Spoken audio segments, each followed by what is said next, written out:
So I like the way that you frame that as, when you make a mistake or you find out that this isn't the right path for you or this wasn't the right choice to make, use that as data. That's just one thing that you can check off your list that doesn't work. Welcome to the Audacious Living Podcast, hosted by my man, Audley Stephenson, the Odd Man. Greetings and salutations. Welcome to the Audacious Living Podcast, where our mission is to help you live your best audacious life ever. It's always a pleasure to be here with you, and I truly appreciate you taking time out of your day to join us.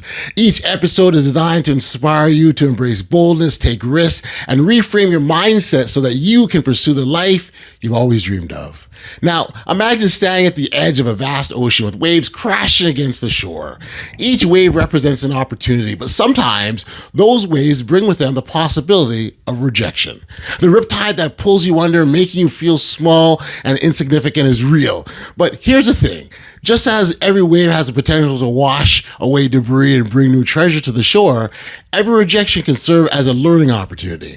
When you learn to surf the waves of rejection instead of letting them drag you under, you become more resilient, just like the surfers who bravely face the challenges of the ocean. This is the essence of what we're going to discuss today, and how to embrace rejection, practice self-compassion, nurture gratitude, and take bold risks for personal growth. Today, we dive into the concept of rejection therapy, where individuals actively seek out rejection to strengthen their resilience and confidence. Our guest is Kate Dunn Flynn, and she emphasizes the importance of self-worth and goes beyond external validation, reminding us that we inherently are valuable. We also explore how gratitude and positive experiences can counterbalance the negativity we encounter, and how taking risks is crucial to our growth. Now, Kate is a passionate advocate for positive psychology and human behavior with a background in sociology. She spent years studying how social norms and collective experiences shape our lives. As a part-time professor and wellness coach, she is committed to helping others navigate their own paths with resilience and courage. Her unique insights into rejection, self-compassion, and personal growth make her an incredible resource for anyone looking to live audaciously. Her relevance to today's episode lies deep in her understanding of rejection and resilience. Kate's commitment to fostering a growth mindset and her experiences in reaching and coaching provide invaluable perspectives on how we can reframe setbacks and turn them into stepping stones towards success. So without any further ado, let's turn to our conversation with Kate. Enjoy.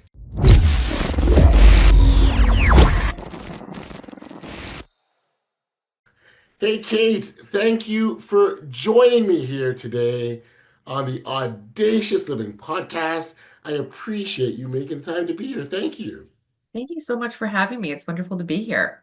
It is great. We had delightful conversation. So, full transparency to all our listeners, we were sitting here having a delightful conversation, and I said, no, let's stop talking. Let's press record, and let's just go and see where this takes us. And I think that's a wonderful, audacious way of living, quite frankly. But really, it's and just as to fill people in here, we really were just sort of talking about the things that happen over the course of our lives, and sort of what feeds to the decisions that we make and the choices that we land on, and really the essence of what audacity is, right? And so much of it is, and I know I've said this a million one times, but it's our own individual path. We're all on our own individual path, making the choices that are defined for us. And along that pathway, we're probably going to see some obstacles. We're probably going to see some challenges. I'm a big fan of the word resilience, as you are as well, and that those are the things that test us and helps us become better. And it's really incumbent on us to move forward, to do so with boldness and courageousness, to get to that better place, because we're all destined to that better place. We have to go after and get it. And so that's kind of where we're going. You're about to tell me about just how about this? You're about to talk about your background a little bit. So why don't we just start there? Yeah, for sure. So, Audley and I were talking about living boldly And I was sharing a little bit about how I got into positive psychology, which is one of the disciplines that talk so much about risk and resilience and Mm, living boldly and finding your purpose and meaning in life. But I originally got started in sociology. That's my background. So I'm a real lover of people and human behavior and social norms, and trying to understand, why people collectively and individually do the things that they do, yeah, and what yeah. sort of guides them through life. And you talk about, the barriers that we experience throughout the trajectory of our lives and the successes, and those things really form and mold and shape who we are as people. But I think one of the things that shapes us the most, that we don't really put on blast a lot and we don't really talk about, is rejection. And rejection really does come to shape us, but we put it away in a box and we kind of, tuck it away in the corner of a closet. Mhm. We're not airing our rejection stories. And maybe we should. Maybe on LinkedIn there should be, a special category of just rejection Tell us where stories. you failed. Tell us. Exactly. Tell us all the mistakes that you've made and all of the failures that you've had. And it can feel very isolating, right? Those stories of Sure. rejection. But those stories do shape us, and they do push us to live audaciously and live boldly. Yeah. It's just one piece of a much larger puzzle that's shaping us, right? That's forming us, but we deny it. Um, Yeah. It's funny. I'm certain I've said it, on this podcast in the last 4.5 years, at least a couple times, about what failure can do, right? And it provides us a couple of options. So you try something, you've never done it before. You try, and then actually, let's go back to that. Never done it before too. I think we gotta give ourselves some credit here. Like if you've never, ever, ever done anything and you're trying for the first time, where I don't know where this notion came from that you're gonna knock it out of the park and you'll be great at it. right. Like we suck at everything that we do the first time. And I think if we can understand that and give ourselves some grace, that's a fantastic starting point, right? But so that's my sidebar. But the point though, when you start something, you try a new venture, a new business, new write a book, or Mhm. cooking a new dish, right? One of two things are going to happen, right? You tried it and you have some level of success. You get through it, you achieved it, whatever. That's great. You know, mission accomplished, right? That's what you're trying to do. You got it, fantastic. Well, Right. the other side of that is, okay, you weren't successful baking that cake. Okay, well, here's what you now know.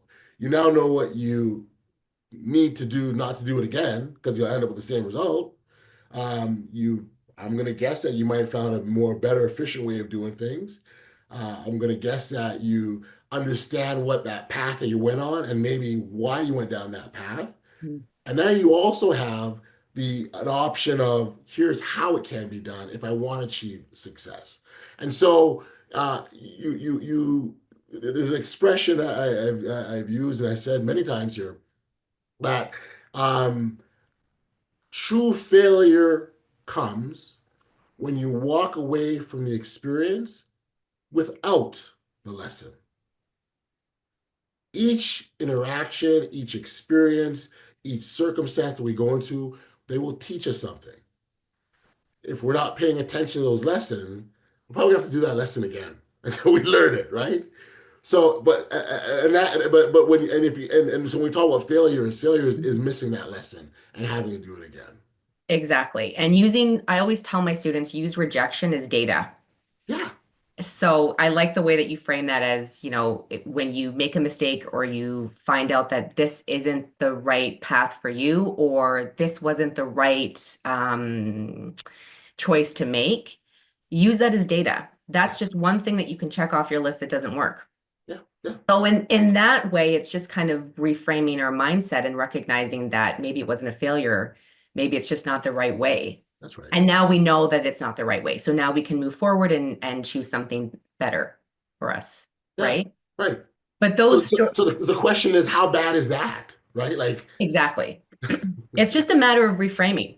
That's right. But because it's so ingrained in us that, rejection and mistakes are something to shy away from, that's what we do. There's a saying, the hell that you know is sometimes more comfortable than the heaven you don't. So Mm, even though there's a risk to be taken and a dream that you have, we shy away from that so much. But because we're heading into a new year, there's conversations about like what dreams do you have, what goals do you have, what New Year's resolutions do you have, right? So I love the end of a year and the start of a new one because it's bringing forth those dreams that we have that maybe we've put on the back burner, that maybe we haven't thought about yeah. because of the fear of making mistakes, the fear of rejection, the fear of risk.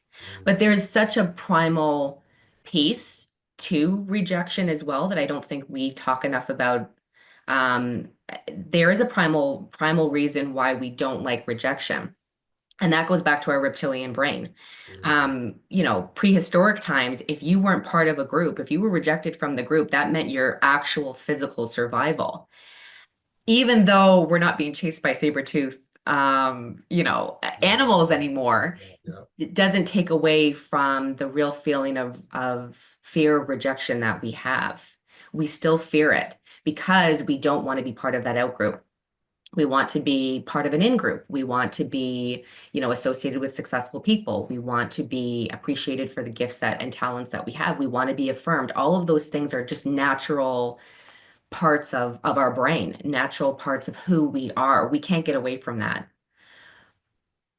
No, we can't. We can't. But I think it's important to be able to still recognize that's there. So it's not like we're denying that piece of us, Right. but knowing, okay, yeah, yeah, yeah.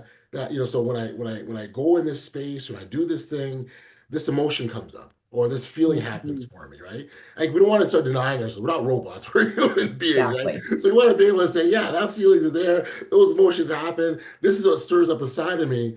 Now what, right? Because the Yeah. choice, see that's where we're different than when we're talking about reptilian cells, right? We Mhm. have that ability to choose the now what, right? We don't have to fall back into what we think is supposed to happen because we can Mhm. change that. I've heard the expression to daring to be the author of your own life. You can control that, and so because I think if you don't, then the circumstances control you, and that's just a mess. Exactly. There's that element of free will within Yes. us all the Yep. time. And it's just whether or not we're willing to take those risks and live audaciously, right? As you remind us every day on your podcast. Um, and yeah, I think the other thing that you pointed out that I think is really important is the self-compassion piece. Yeah. Treating yourself as you would Yes. someone that you love. And that for us is another hard piece that we do because we Yeah. think it's self-indulgent or we think that we're not undeserving of that, right? But the fears that we have, the fear of making mistakes, the fear of being rejected, the fear of not being good enough, the fear of having a goal and not achieving it. That's something collectively, that's a part of our common Yeah. humanity. Collectively, Yeah. we're all fearing it. Um, so last summer, I was writing a course on death and dying. Okay. And one of the individuals that I was reading her book, her name is Bronnie Ware. She was a hospice nurse for many years, and she wrote a book called The Five Regrets of the Yes. Dying. Yep. And so when we talk about regret and we talk about the fear of mistakes, I'm always reminded of that book because I never want to be that person that has those deathbed confessions Yes. Yes. Yes. Yes. that is, you know, sort of reliving my life in the final days or hours of my life and taking audit of all the things that I could have done Yeah. but didn't, all the chances I didn't take but didn't. Yeah. Yeah. Because I That mean, that's the fear. That should be the yes. greatest fear. Yes, that's right. Because you live in that what if, what could have. And you know what? I don't doubt that we all have those what ifs or the because it's real. Like because again, like in every time and again, and I'm this audacious guy, right? And I have moments where I go, oh man, I wonder if I should have done that. I would and I would say to anyone that if you have the opportunity to go back and answer that what if question, then you need to do it. It's so important that you need to do it because the alternative is you live with that for the rest of your life. And to your point, to your deathbed, you're still wondering, how could have things been different if, what if? And so I think that's a really, really important message around to answer those questions. And those are important questions to answer, because what I think also happens, Kate, is it provides, well, I'm always big for new experiences because they can give you learnings, perspectives, growth opportunities. Like I'm always going there with, I always will. And so even trying to answer that question, who knows what doors it'll open up for you? That's right. And the people that you'll meet along the way as you're asking yourself those questions, or the risks that you take. Who am I going to meet along the way that is going to be so expansive in my life and change the trajectory in positive ways, maybe not so positive ways, but it's still an opportunity for me to learn about myself and to grow. So I started um, my very first podcast in 2008. And based here in Toronto, Canada, there was a sports television station I had done an internship at. So prior to the podcast, I was into sports, and I said, I want to try I want to try this internship. Let me give it a shot. Didn't know where it was gonna go, but I said, let me, go there anyways. And um, I think in my mind at that point, like, hey, I can be a sports broadcaster, and this is my dream. And whether it was my dream or not, I didn't know, but it was just something I said, let me just try it anyways. Well, so I did this internship because I thought that would be the pathway to get me there. Mhm. I do this, A equals B equals C, fantastic. Well, it didn't happen that way. I spent a great time at the station, made a lot of great friends, met a lot of great people. But the opportunity ended. They shook my hand, said, thank you for your service, and I left. And I walked away, and I said, oh, okay, I guess that's not where I was supposed to be. Yeah. And life moved on. One of the interesting things that happened there was a gentleman who was an on-air sports reporter. His name was Dave Mendonca. And Dave Mendonca and I became friends. He was a reporter. He was on air. I was the guy in the interim. Back then used to be these VHS tapes, right? So I was the guy slinging VHS tapes for the on-air report. People mean, what's a VHS tape? I'm sure, but look it up. You'll know all about it. And we naturally had an affinity for basketball, and in a hockey country in Canada, that's pretty significant, right? Mhm. And so here we are, we're having these basketball conversations. No one else, everyone's looking like we're these two weirdos because we're not into the hockey thing, and and this is what we began doing. Um, he and I connect. So a couple of years after that internship ended, I think it was on Facebook. It was, hey Dave, what's up? And we got into this conversation again. We are just talking, and we're catching up. And it was in that conversation, he said, man, it'd be really cool if we could talk basketball more. And I said, hey, what if we started a podcast?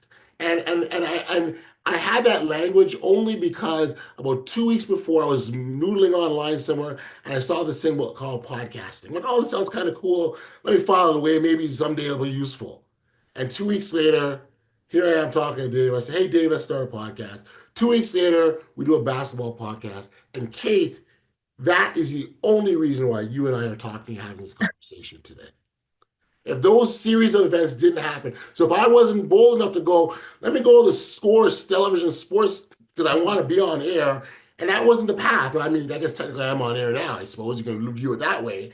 But if I didn't do any of those things, the conversation that we're having now doesn't happen.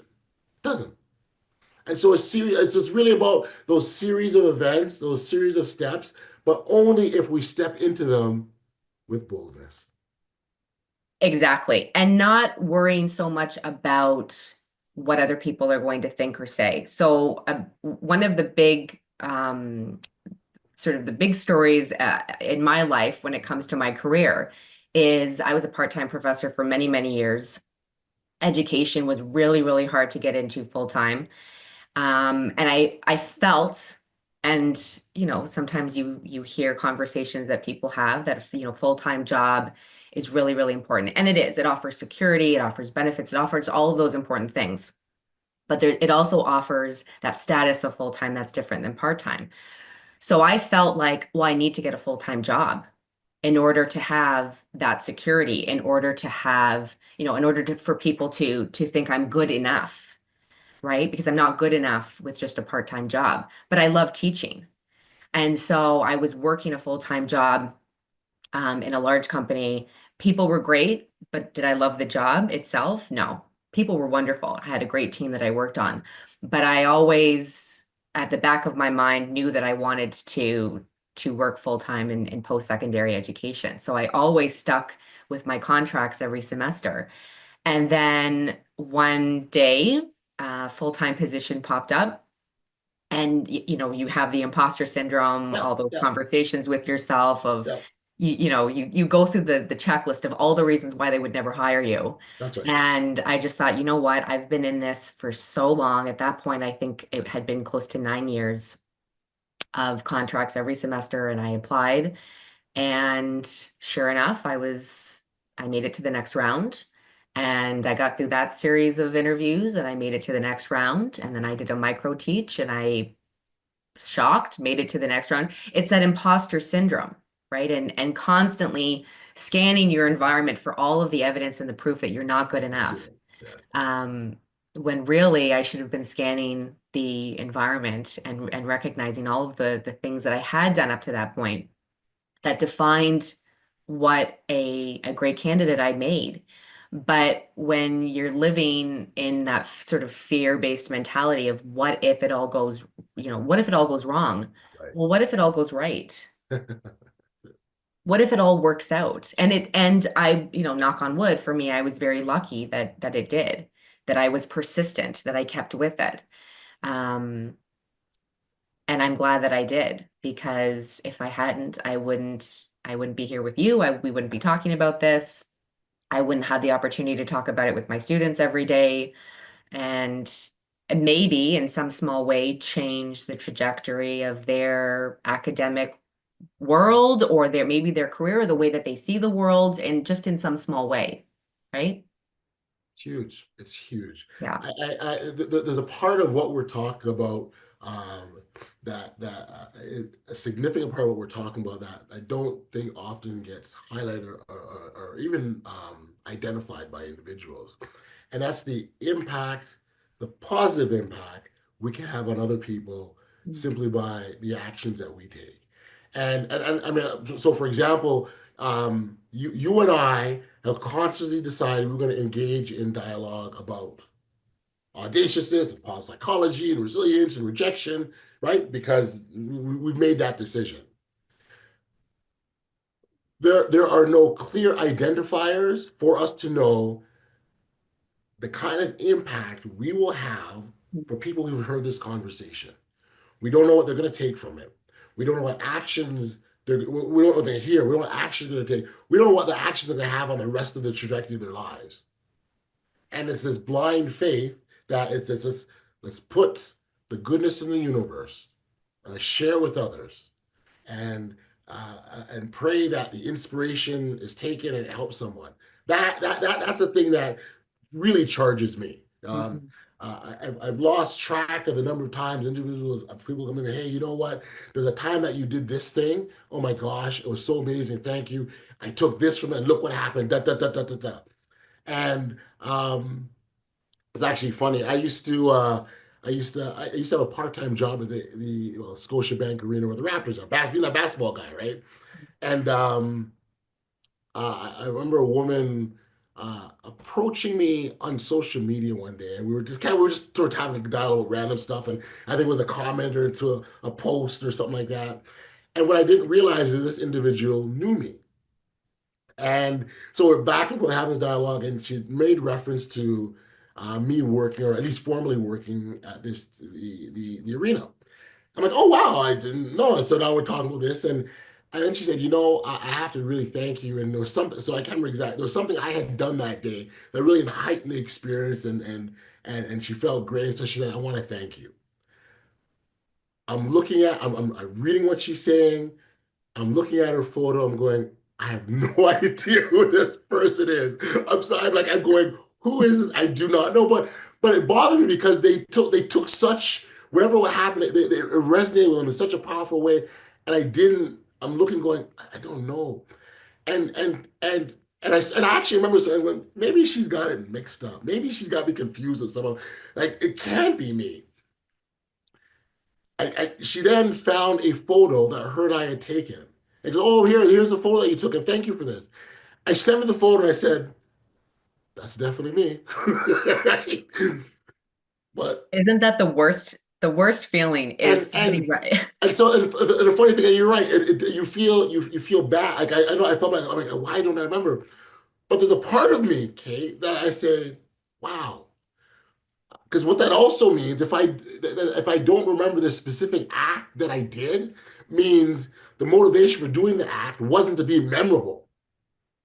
The motivation for that thing that I did, because I really wanted to have that positive impact that part of my own personal mission, I believe, is about having a positive impact in the lives of others. And so when you do something, that means you're acting authentically, naturally. You're not thinking about it. You're not saying, "Hey, we're gonna do this, and here's what's gonna happen." It's not. You're just being yourself. And so, it's as bad as I feel about forgetting, I feel Mhm. very good about forgetting because of the fact I was just because that says to me, Audley Stephenson, you were being true to yourself. It's just who you are by nature, Yeah, right? yeah, yeah, Yeah, I love that. yeah. It reminds me of so many years ago, I was teaching a course and we were talking about this. We were talking about the impact that a person can have, and we were sharing stories. And I had a few students that were very visual learners, and they said, these stories are great, but can you sort of map out what this would look like? And I started off and you draw the stick figure. I'm no Picasso, so a little stick figure in the center. And then there's always sort of that saying that you are the company that you keep and you are the average of the 5 people that you spend the most time with, right? Yeah. The number always changes. It's like 5, 3, 8. You get the point, right? So the closest people around you. But we forget sometimes that those people have their own friend group.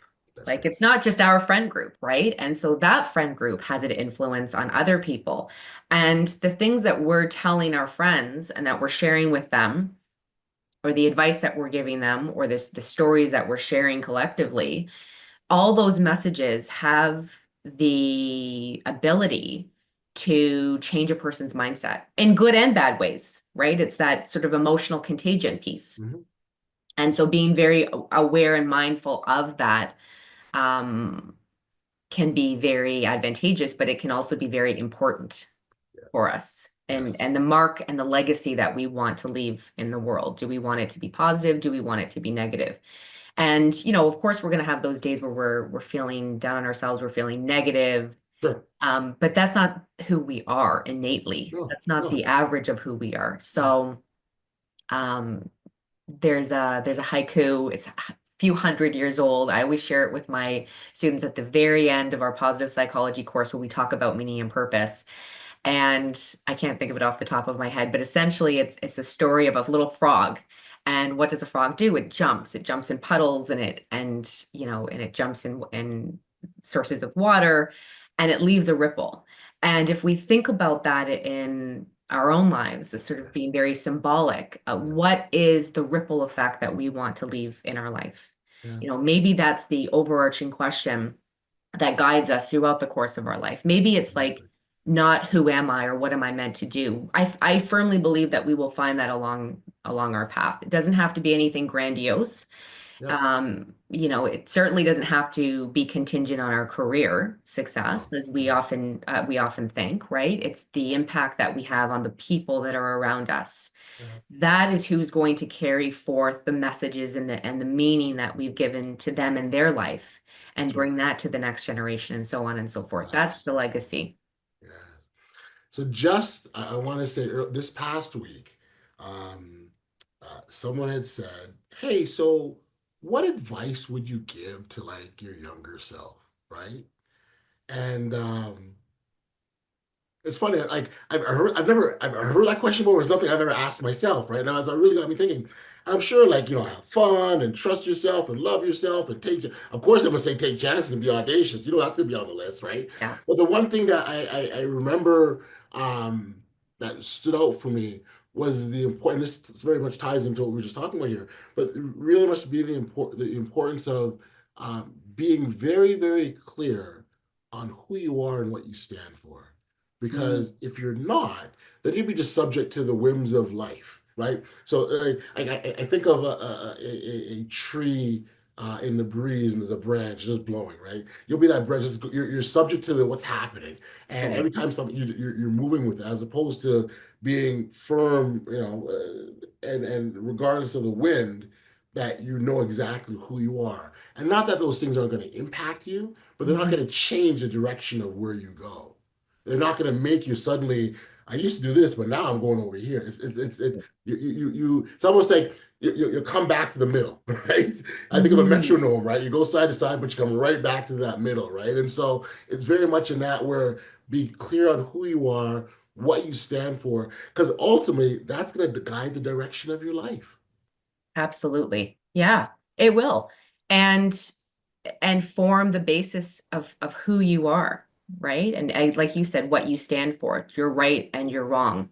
That moral compass that's going to guide you throughout your life. You want to be, I like the analogy that you used of the tree being firmly planted, firmly rooted. You can sway in Yeah, terms of like, I have different friends that have certain beliefs, sure. but that doesn't mean that those beliefs I now take on because, well, they're my friends, so I have to believe what they're going to believe. It's having that balanced view of all different things in life, but knowing who you are, what you stand for, and the right and wrong that guides the direction of your life, I think is important. It's great. Why land on rejection, Kate, as a piece, like it's one of your areas of your platforms, if you will? So I fell into rejection because, like many people we were talking about, I feared it. It was something that I was sort of like, I have to hide it. We can't talk about rejection stories. And then I started to talk about famous rejection stories in some of my positive psychology courses. And when you hear of people that have failed, like colossally failed, Walt Disney, right? J.K. Rowling, so many people that are we considered famous. So I say famous rejection stories. And when you start to normalize those stories, it starts to be less scary. It's sort of like the monster under your bed. When it's daylight and you rip the covers from under your bed and you look, there's nothing there, right? There's nothing to be scared of. Rejection works in very similar ways. When we pull the covers from but sort of behind it, what's behind it that we're so afraid of? It's the lessons that we can take with us when we are rejected. Is that something to be scared about? I don't think so. It's the people that we meet along the way. Is that something to be scared of? No. Um, so making it more normalized, talking about it a little bit more, but also sharing those stories of rejection because they are framing who we are as a person, right? The roots of our own tree. Um, and so maybe we embrace rejection. And one of the things that people are doing that I've noticed and find really fascinating is they're engaging in rejection therapy, where they go out and they actively seek situations that are going to put them in a place of rejection. So they'll go out and they'll ask someone, can you make me a cake that has, just outrageous requests, right? All of these different things. And one man has actually actively done this for a full year, and he has sought out being rejected hundreds of times. And he says, more often than not, I'm actually not rejected. People are more than willing to do things for me that I've asked them to do. Yeah. And they're more willing to go out of their way to do those things for me. But it's the fear that keeps us from doing those things, from meeting those people, from Yeah. asking those things that could be so expansive. And so maybe going into the new year, maybe collectively, we all do our own form of rejection therapy where we try something that we've never Yeah. tried before. We do Mhm. something that we've never done before. We reach out to someone that we've never met before in an effort to get to know them a little bit better. And we see what happens because I guarantee you, 9 times out of 10, it will work out. It does. It does. Like how many times have you and we do this, I know I've done this where you're about to enter into a conversation, and maybe it's when you've got some anticipation or maybe some anxiety around it, and you've already got the whole conversation scripted. And no words have been exchanged, but you already know who's going to say, when they say this, I'm going to say that, and you have it all planned and mapped out, and it doesn't turn out that way. It's totally left field. This is what happened. It's done. It's over, and you're like, oh, well, that wasn't hard. The other person goes off script and you're like, hang on a second, we have to that wasn't planned for. You're supposed to say that. You were supposed to say this, right? Exactly. And then dramatic, right? It's so much better when things flow organically because you don't know what you'll learn from the other person. So in trying to think ahead of what you're going to say, you miss out on all the richness of the conversation and the depth that it provides.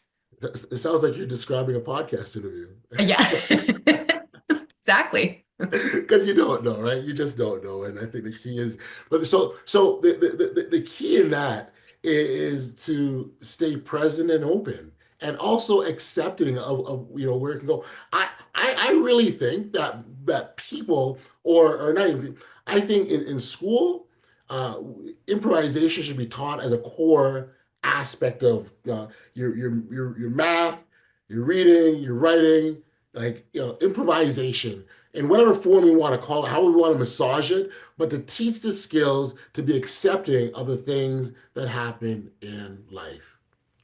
The setbacks, if we can see those as opportunities or lessons, ways of learning new lessons, I think that changes everything.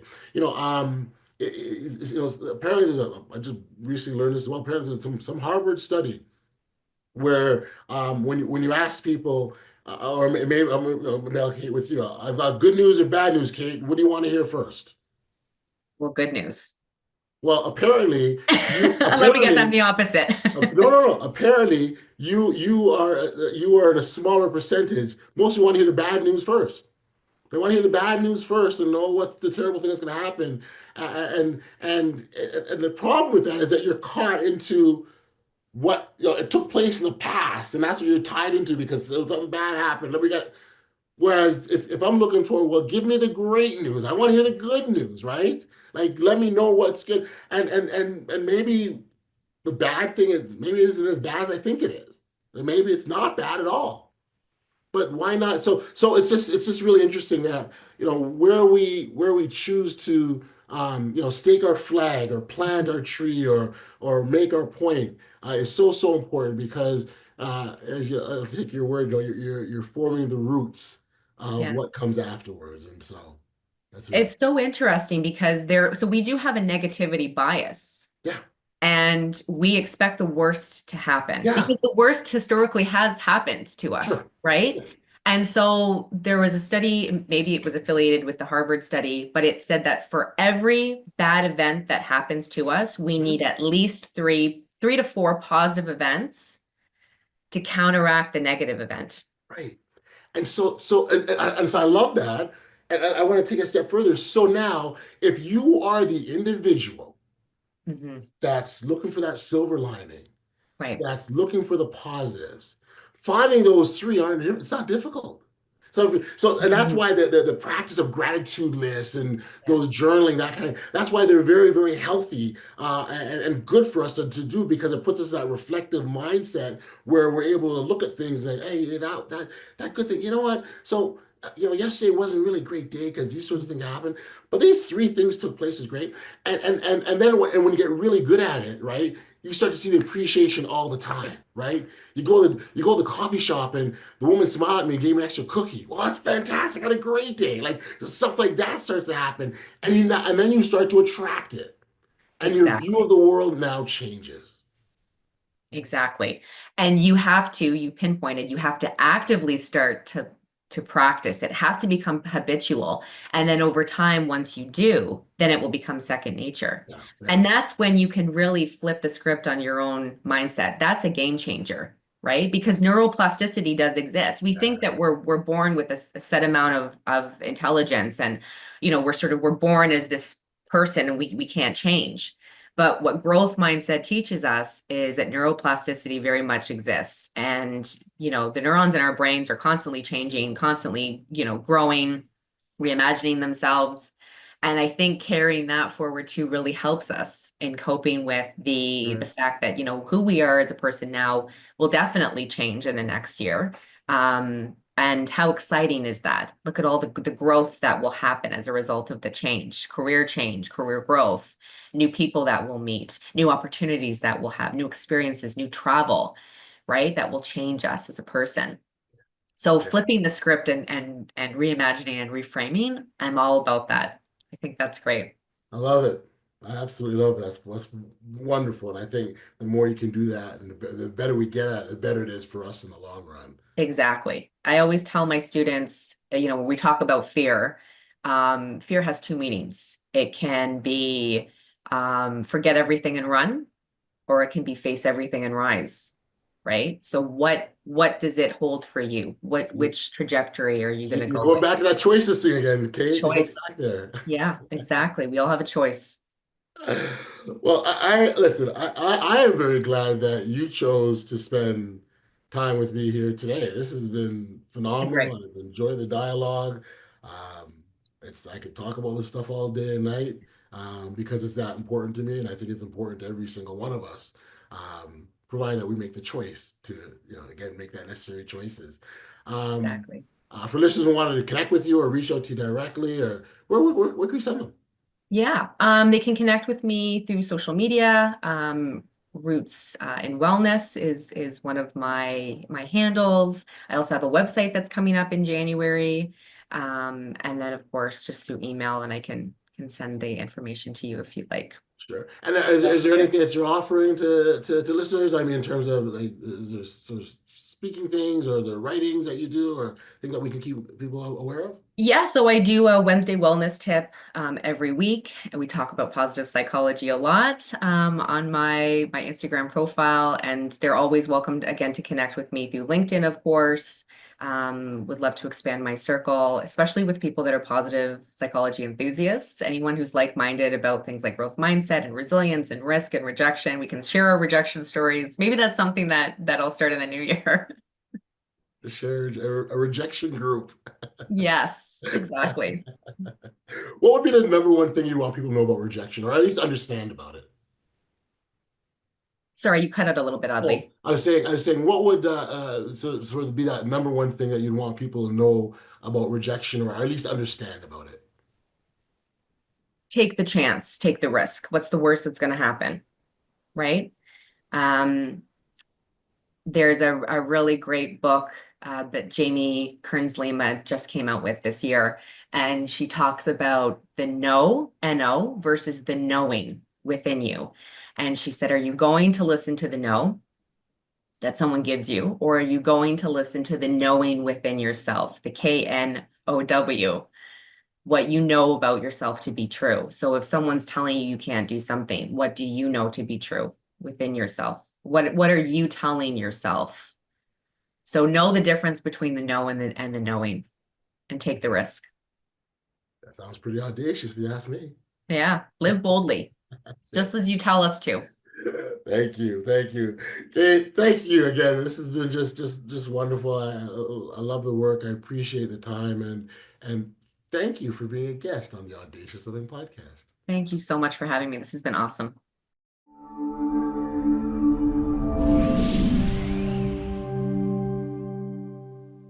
Back, we are here on the podcast. Much thanks and appreciation for Kate for being here and sharing. And, during our conversation, Kate and I explore the nuances of rejection and its transformative potential. One of the key takeaways from our discussion was the idea that rejection is not the end of the road. Rather, it's an opportunity for growth and self-discovery. Kate shared her insights on how practicing rejection therapy can empower individuals to face their fears head on and emerge stronger on the other side. What I personally personally loved about our interview with Kate was the emphasis on self-compassion. She beautifully articulated how recognizing our worth, independent of others and their opinions, can liberate us from the shackles of fear. And, this perspective resonated deeply with me, and I truly believe that it can inspire many of our listeners to embrace their own worth and live audaciously. If you'd like to connect with Kate directly and explore more of her work, I encourage you to reach out through her social media handle, Roots and Wellness. You can also find her website, which will be launching very, very soon. That's going to offer additional resources and insights. We're going to make sure that all the contact details are available in the show notes below, so be sure to check them out. As FYI, Kate is also offering a Wednesday wellness tip through her Instagram profile, which serves as a fantastic resource for anyone looking to enhance their understanding of positive psychology. Certainly don't miss out on the opportunity to enrich your journey towards audacious living. Thank you for joining us on today's episode of the Audacious Living Podcast. If you've enjoyed it, please take a moment to like, follow, subscribe, and share with family and friends. If you haven't already done so, your support means the world. It helps us grow and continue to spread the message of boldness and resilience. Until next time, stay safe, be kind, show love to one another, and be audacious. You've been listening to the Audacious Living Podcast, hosted by Audley Stephenson. If you enjoyed what you heard, be sure to like, subscribe, and share. Until next time, be audacious.